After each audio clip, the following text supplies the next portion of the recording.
Thank you. लगता है तुम थक गए। हाँ, वैसे आप काफी एक्साइटेड होंगी ना? वो भी है, ये मुझे पता है। मेरे अलावा मिस्टर मो को कोई अच्छे से नहीं जानता। वो आपसे बहुत प्यार करते हैं और ये मुझे अच्छे से पता है। लेकिन अब चिंता मत कीजिए, ये मैं किसी को नहीं बताऊंगा, सिर्फ अपने तक रखूंगा। इसके लिए थैंक यू। अब अगर तुम्हें भी लगता है कि वो मुझसे प्यार करते हैं तो चिंता की बात नहीं। पर तुम्हारा क्या? तुम्हें अपना जवाब मिला? तुम गुस्सा तो नहीं हो ना? आप तो मेरा मजाक उड़ा रही है डायरेक्टर शो। मुझे अच्छे से पता है कि मैं किस लेवल पर हूँ, और ये भी पता है कि उसके और मेरे बीच में क्या नाता है। अब उसका जवाब पॉजिटिव हो या नेगेटिव, उससे फर्क नहीं पड़ता। तुम्हें पता है, मैं भी बिल्कुल ऐसा ही सोचती थी कि हम दोनों के बीच कोई रिश्ता होना बहुत मुश्किल बात है। पर अगर हम इस सब से डर गए तो सिर्फ पछताएंगे। प्यार करने के लिए बहुत हिम्मत चाहिए, नहीं तो वो चाहत कैसी।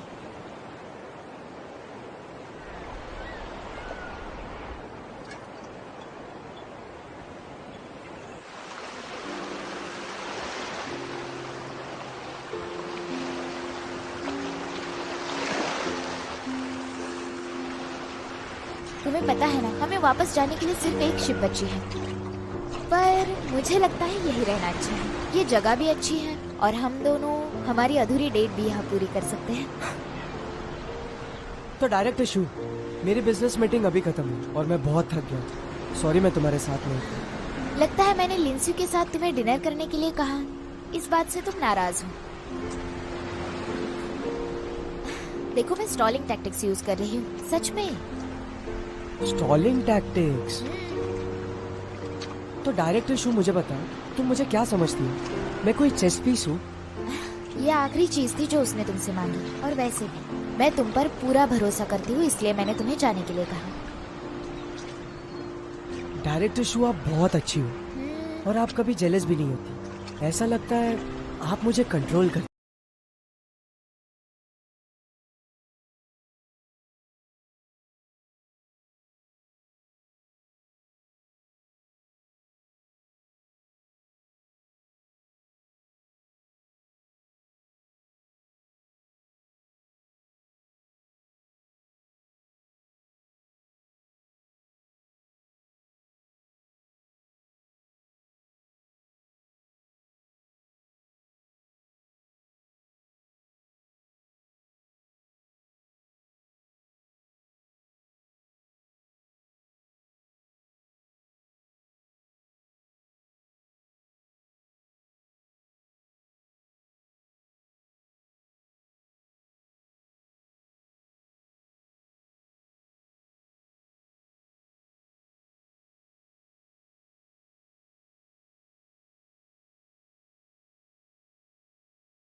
चलो उठ जाओ।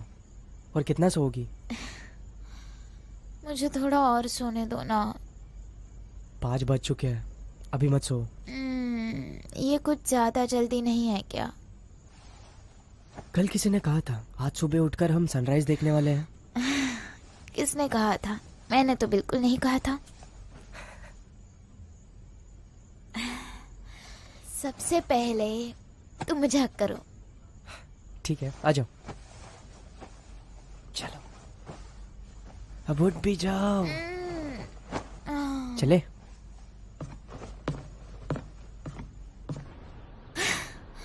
कितने लकी है हम। मुझे तो लगा था सनराइज मिस हो जाएगा। काफी सालों के बाद मैं सनराइज देखने वाली हूँ। मेरी ये विश सिर्फ तुम्हारी वजह से पूरी हो रही है। क्या कहा? विश पूरी हो गई? स्पेशल पर्सन के साथ सनराइज देखना। तो आपकी जिंदगी में सबसे इम्पोर्टेंट पर्सन कौन था? वो तो फैंगशी है। लगता है तुम्हें मेरे पास्ट में बहुत दिलचस्पी है। और आज के बाद वो इंसान सिर्फ मैं ही हूँ।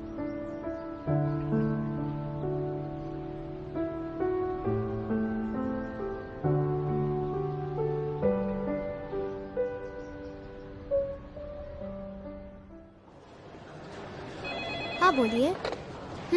हाँ सर, मेरी रिसेप्शन से यूनाइटेक बोलिए। हमेशा से ही हमारी सोच से अलग रही है, तो अचानक उन्हें क्यों बिजनेस करना है? मैं भी ये बात सुनकर हैरान रह गई थी। मिस्टर वैन को तो प्रॉब्लम क्रिएट करने की आदत है। हम जानते हैं कि वो सब ये जानबूझकर कर रहे थे और अचानक उन्होंने एक्सेप्ट कर लिया। फिर भी मैंने उनके रिपोर्ट्स और सारे डेटा को एग्जामिन कर लिया है। किसी में कोई प्रॉब्लम नहीं है। प्राइजेस नेगोशिएट करो और उन पर नजर रखो। ओके, इस बात का ख्याल रखूंगी। वैसे ताइकांग प्रोजेक्ट में सबसे ज्यादा प्रॉब्लम्स है। आपका प्लान क्या है सर? हम फैंगटेंग कैपिटल पर डिपेंड नहीं रह सकते। अगर हम किसी पर डिपेंड नहीं रह सकते तो हमें एविडेंस खुद ढूंढने होंगे। टैंगशी के रिक्वायरमेंट्स क्या है सर? आप तो वो कंसिडर ही नहीं कर रहे हैं। तुम उसके बारे में मत सोचो। हमें सैंपल्स खुद से लेने होंगे। सबसे ओल्डेस्ट अप्रोच लो। सारे रिटेल स्टोर्स को चेक करो और उनसे डेटा कलेक्ट करो। ये देखिए सर, हमारे पास अभी डेटा कलेक्ट करने के लिए बिल्कुल टाइम नहीं है, तो ये सारा काम इम्पॉसिबल होगा। डेटा चेक करना कोई पॉइंट नहीं है। हमारा पॉइंट है ताइकांग के काउंटरफिट का इंफॉर्मेशन स्प्रेड करना। समझ गई। एक बार जो उनके पास मैसेज पहुंच जाए वो डर जाएंगे, और वो डर जाएंगे तो वो कुछ कर लेंगे। सिर्फ ताइकांग ही नहीं, बल्कि वो सारे लोग जिनको इससे बहुत सारा फायदा है। तो आप ये कह रहे हैं कि ये सिर्फ ताइकांग के लिए नहीं होगा? तुम देखती जाओ, वो सब मेरे लिए ही आएंगे। फिनटैंग से तो अभी तक कुछ भी रिस्पॉन्स नहीं आया। लगता है मिस्टर मो ने भी अभी तक वॉवेल नहीं खरीदा है। ताइकिंग के पास खेलने के लिए अब ज्यादा पत्ते नहीं है। फैंगटैंग को बस रिस्क इवैल्यूएट करना है। बस गड़बड़ी में सब कुछ उल्टा नहीं होना चाहिए। मिस्टर मो जब अपना आखिरी पत्ता खोलेंगे तभी हम तय करेंगे। वो तो मैं उसे समझा दूंगा कि जो चीज तुम्हारी नहीं होती उसे हाथ नहीं लगाना चाहिए। तुम ताइक एंड बायोलॉजी पर नजर रखना। अगर कुछ भी हुआ तो मैं तुम्हें नहीं जानता।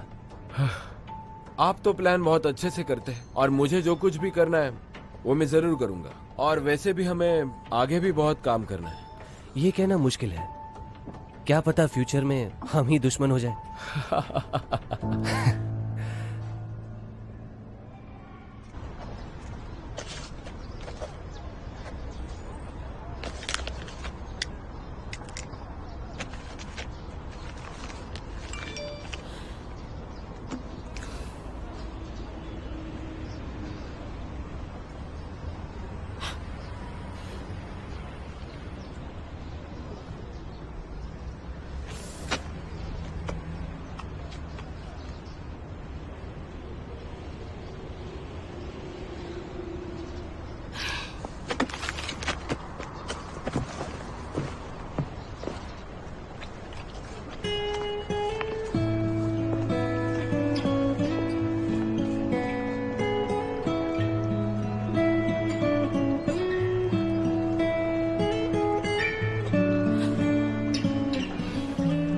अरे ये वाला ठीक नहीं लग रहा है। आप वर्मिलियन की जगह स्कारलेट यूज कीजिए, वो अच्छा लगेगा। क्या स्कारलेट? तो देखो भाई, इसमें मैं रैंडम कलर यूज कर रहा हूँ ताकि कोई डिफरेंस ना दिखा सके। नहीं, इसमें बहुत डिफरेंस है। आप इसे देखो पहले। इस ड्राइंग की पूरी स्टाइल ब्राइट होनी चाहिए। इतना बड़ा डिफरेंस है ड्राइंग में और तुम कह रहे हो कुछ नहीं। कलर्स को मिक्स करके अच्छी ड्राइंग कभी नहीं बनती, समझे तुम? अच्छा ऐसा है क्या? इस वॉल पेंटिंग में मैं क्या ही वर्सेटैलिटी दिखाऊं? हम भी प्रोफेशनल्स हैं। ये सब टेक्निकल टर्म्स यूज करके हमारे सामने शो ऑफ करना बंद कर दो, समझे? अरे तुम तो बहुत कुछ जानते हो। कौन से यूनिवर्सिटी से हो? कोई फेमस यूनिवर्सिटी नहीं है, बस ये national school of fine art से पढ़ा हूँ। कई साल तक मैं इसके लिए पेरिस में ही था। अपनी डिग्री पर ज्यादा उछलो मत। क्या था वो? School of art. और तुम यहाँ पर वर्सेटैलिटी दिखाओगे? क्या मजाक कर रहे हो यार? वो झूठ नहीं बोल रहा और उसे ऐसा करने की जरूरत भी नहीं, और ये उसकी जगह भी नहीं है ना? हाँ चलो काम करो काम करो। फैंगशी, तुम यहाँ क्या कर रही हो? मिस्टर वैंग ने ना अपना डिसीजन अचानक से बदल लिया है। शायद किसी फरिश्ते ने मेरी मदद की है। मैंने तुमसे कहा था ना अपने काम से काम रखा करो। तुमने मुझे ये प्रोजेक्ट दिलाने के लिए खुद का टाइम वेस्ट क्यों किया? ये परमिशन किसने दी तुम्हें? फैंगशी, मेरा तुम्हें तकलीफ पहुंचाने का कोई इरादा नहीं था। वो बस मुझे बस लगा कि ये हम दोनों के लिए अच्छा रहेगा, और मुझे कोई तकलीफ भी नहीं हुई। और वैसे प्रैक्टिस करने का इतना अच्छा चांस कैसे गवाऊं? तुम मुझ पर गुस्सा मत होना, लेकिन तुम ये प्रोजेक्ट मत छोड़ो। किसने कहा मुझे इस प्रोजेक्ट की जरूरत है? वो उस दिन मैंने पार्क में सुन लिया था।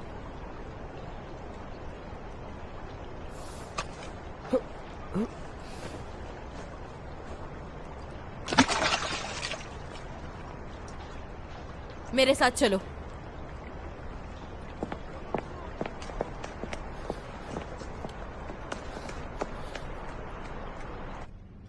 कहना क्या चाहते हो? तुमने मुझे बताया क्यों नहीं? ये सब करके क्या तुम मुझे फंसाने का प्लान कर रही हो? लेकिन यहाँ आप मुझे फंसा रहे हैं। क्यों? सही कहा ना? इसे बताओ, अपॉइंटमेंट तो हमने पहले ही ली थी। क्या तुमने कॉन्ट्रैक्ट साइन किया है? नहीं। जवाब सुना आपने? इसका क्या मतलब है? कुछ आदमियों को बुलाकर तुरंत दीवार को गिरा दीजिए। ये क्या बकवास कर रही हो? डोंट वरी, मुझे तो बस पेंटिंग चाहिए। रहा आपके मटेरियल का खर्चा, वो तो मैं दे दूंगी। तुम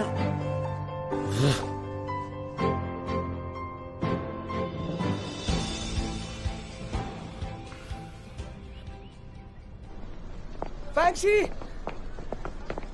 फैंगशी, मुझे पता है इस बार मेरी गलती है, लेकिन यकीन करो ये मैंने जानबूझ के नहीं किया। तुम गुस्सा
ये यहाँ क्यों आई है? इसका यहाँ क्या काम हो सकता वैंगजी, है? मिस्टर मो, क्या कर रहे हो तुम? आपके कैबिन में एक लड़की वेट कर रही है, आपसे मिलना चाहती है। सब लोग निकलो यहाँ से। चलो चलो काम करते हैं इसके लिए।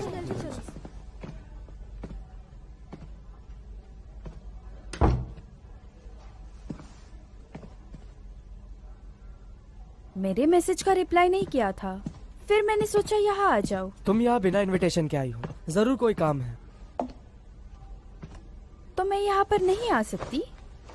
मिस टांग, हम यहाँ सिर्फ काम के सिलसिले में बात कर सकते हैं। अगर ऐसा नहीं है तो सॉरी, मैं अभी के लिए बिजी हूँ। तो तुम्हारा सो कॉल्ड बिजनेस क्या है मिस्टर मो? 100 से भी ज्यादा स्टोर्स, दिन की 24 घंटे गिनकर अगर एक हफ्ता भी देख लो तो तुम्हें ये कभी नहीं मिलेगा। मिस टांग, अगर तुम्हें मुझे परेशान करने का इरादा है तो जो तुम चाहती हो वो तुम्हें कभी नहीं मिलेगा। तुम जा सकती हो। हम बहुत दिनों बाद मिले, बैठ के बात करना तो बनता है। मुझे अभी सिर्फ प्रेजेंट और फ्यूचर की परवाह है। पास्ट के बारे में बात करने में कोई इंटरेस्ट नहीं है। क्या पास्ट और प्रेजेंट में कोई फर्क है? पहले तो तुम्हें गेशा कॉफी बहुत पसंद थी, देखो अभी भी पसंद है। ये जमाइकन ब्लू माउंटेन कॉफी है। और वाइन के बारे में? जब तुम्हें नींद नहीं आती थी तब तुम अक्सर पिया करते थे। एक्सक्यूज मी, हमारे यहाँ वर्किंग आवर्स में वाइन अलाउड नहीं है। सही कहा, वाइन में तो सच्चाई भरी हुई होती है। सच तो सभी बोलते हैं, टाइकैंग बायोलॉजी के मिस्टर वू की तरह।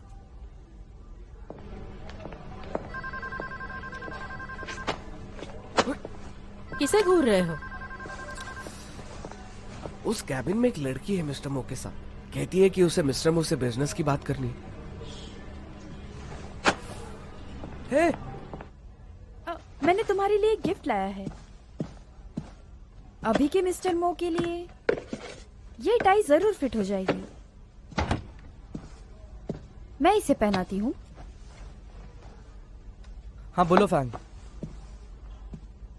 हमारी कंपनी निकम्मों को एंटरटेन नहीं करती। मिस्टर मो, क्या आप ऐसा सोचते हो? मुझे लगता है आपके एम्प्लॉइज को थोड़ी तमीज सीखनी चाहिए। तुमने सुना नहीं उन्होंने क्या कहा? तुम जा सकती हो। ठीक है, मैंने तो मेरा गिफ्ट तुम्हें दे दिया है, पर मिस्टर मो, मुझे तुमसे रिटर्न गिफ्ट की उम्मीद है।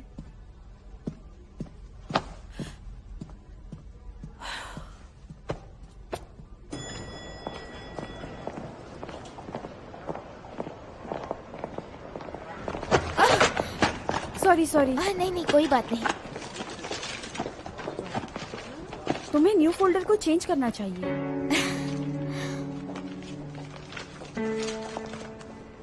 Thank you. You are welcome.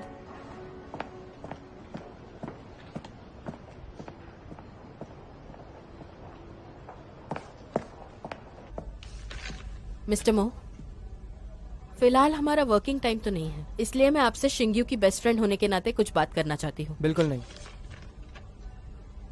मुझसे और सहा नहीं जाता, मुझे बात करनी है। मैंने पता लगाया है, ये टैंगशी एक नंबर की चालाक है। कहते हैं उसने उस रईसजादे फेंगफी के साथ हुकअप कर लिया था। कुछ महीने डेटिंग के बाद उन दोनों ने तुरंत शादी भी कर ली थी। मानना पड़ेगा, कुछ ही दिनों में वो फेमस भी हो गई। शादी के बाद फेंगफी ने फैंगतांग कैपिटल ओपन किया और ठीक 3 सालों बाद उन दोनों का डिवोर्स हो गया और इस औरत ने अपने नाम पर कंपनी कर ली। मुझे इसके बारे में पता है। वो आपकी एक्स भी रह चुकी है। तो क्या? मेरी शिंग्यू काफी इनोसेंट है। वो गुस्सैल है लेकिन दिल काफी साफ है। वो तो आपकी एक्स की तरह बिल्कुल भी नहीं है सर। अगर मुझे पता चले कि आपने उसके साथ कुछ गलत किया है तो मैं ये भूल जाऊंगी कि आप मेरे बॉस हैं। तुम चिंता मत करो, मैं तुम्हें इस बात का मौका नहीं दूंगा। अच्छी बात है।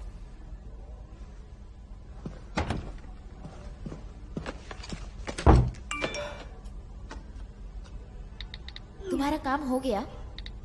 मेरा आज ओवर टाइम है, तुम बाहर पहुंचो, मैं आता हूँ।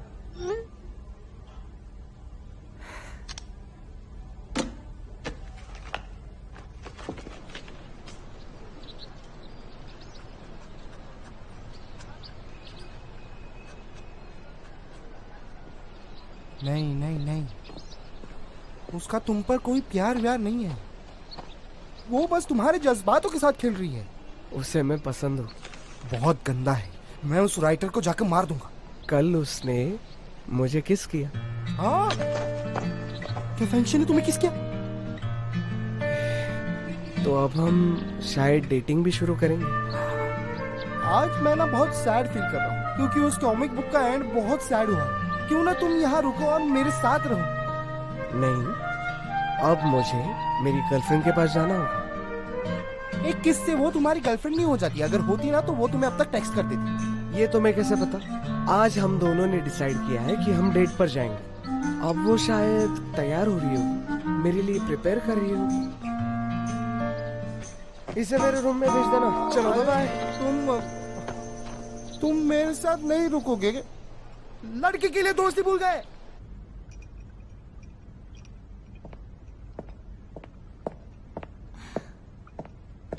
हेलो तुम सर। इतने जल्दी कैसे आ गई? लिंजे कहाँ है? वो बैक स्टेज पर है। आ, ओह, मेरे साथ आओ। ये सीट स्पेशली तुम्हारे लिए ही है। इतना सब कुछ मेरे लिए क्यों? उन्होंने इतने फ्री शोज किए हैं, इतना तो करना बनता ही है। तुम बैठो, मैं तुम्हारे लिए ड्रिंक बना के लाती हूँ। ओके।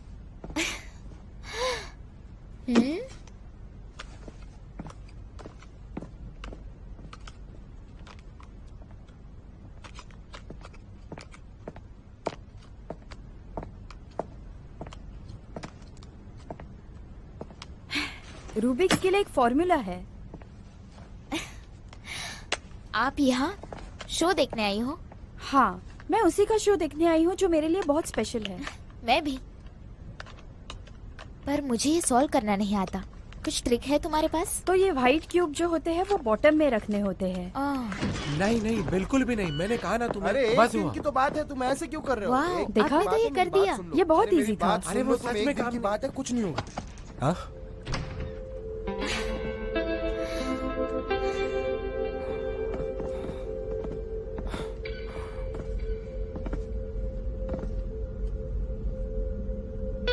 टैंगशी, तुम यहाँ वापस आ गए? तुमने तो घर छोड़ दिया था ना? वो पहले ये मेरा बेस कैंप था, मैं यहाँ नहीं आ सकती। बेस कैंप तुम्हारा था। वेट कराने के लिए सॉरी। नहीं, मैं तो अभी आई हूँ। मैं इसे इंट्रोड्यूस कराता हूँ। ये हमारे बैंड की फैमिली मेंबर है, शू शिंग यू। भाभी जी, फैमिली मेंबर, कांग्रेट्स। हेलो। शिंकिंग जीजिंग यूयू वूशिंग, अच्छा नाम है ना? वैसे मेरा नाम टैंगशी है। ओह, हेलो। एक्चुअली ये मैं ही हूँ जिसने लिंजे के साथ शुरुआत की। तब हम दोनों बहुत यंग थे, है ना? मैंने तो लिंजे से ये एक्सपेक्ट नहीं किया था कि आने वाले टाइम में वो बैंड को लीड कर सकता है। तो थैंक यू सो मच लिंजे का ख्याल रखने के लिए। थैंक यू तो मुझे तुम्हें कहना चाहिए कि मेरे आने से पहले तुमने लिंजे की अच्छे से केयर की। सही कहा? तुम यहाँ रुको, मैं तुम्हें एक प्रेजेंट देता हूँ। बैठो ना।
मेरी गर्लफ्रेंड, वो काफी क्यूट है पर बहुत जेलस है। इसके लिए पहला गाना सिर्फ मेरी गर्लफ्रेंड के लिए। तो अब मैं शुरू करता हूँ।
Thank you.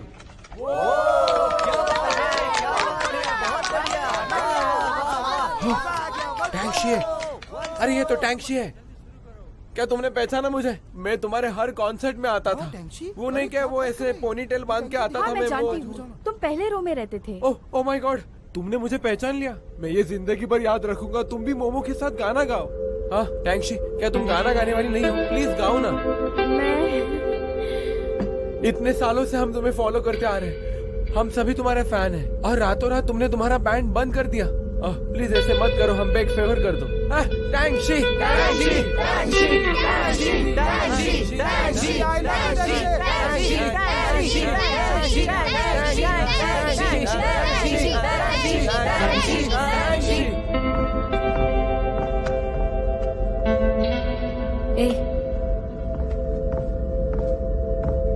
मैं ये अच्छी तरह जानती हूँ कि कुछ साल पहले आप लोग इनके शोज देखा करते थे, तो आज की रात आप सभी के नाम।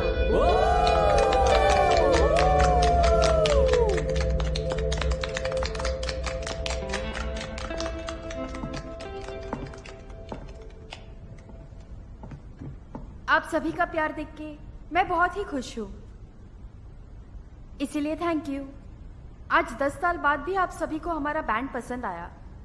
मैं आज एक ऐसा गाना गाने वाली हूँ जिसे मेरे एक करीब दोस्त ने ये गाना स्पेशली मेरे लिए लिखा था, और 10 साल बाद भी मैं ये गाना गाना चाहती हूँ, क्योंकि जब मैं इसे शुरू करूँगी तो मेरे सारी पुरानी यादें मुझे फिर से याद आ जाएगी। तो आज मैं ये गाना सिर्फ उसी के लिए गाना चाहती हूँ।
गरीब दोस्त ने ये गाना स्पेशली मेरे लिए लिखा था।